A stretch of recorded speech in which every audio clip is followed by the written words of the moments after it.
देखिए, सर्वप्रथम तो सब हमारे सभी देशवासियों को, प्रदेशवासियों को बाबा साहब अम्बेडकर की जन्म जयंती की बहुत बहुत शुभकामनाएं, और बाबा साहब जी के चरणों में मैं कोटि कोटि प्रणाम करती हूँ, नमन करती हूँ।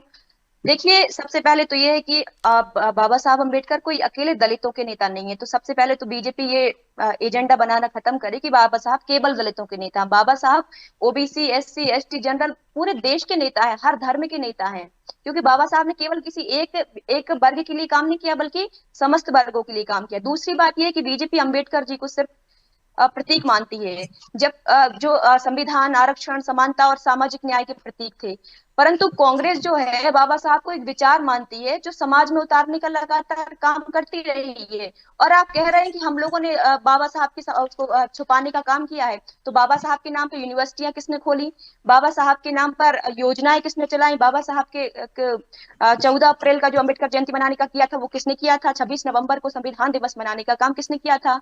और 1967 में बाबा साहब का चित्र संसद में पहली बार किसने लगाया था? संसद भवन के परिसर में विशाल प्रतिमा जो है लगी थी, और उसके बाद जब मोदी जी ने नई संसद बनवाई तो पीछे तरफ उनकी प्रतिमा कर दी।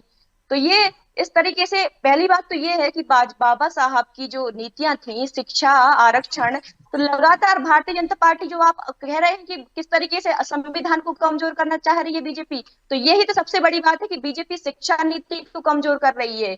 आज आप देख रहे हैं कि सरकारी स्कूल लगातार बंद होते जा रहे हैं।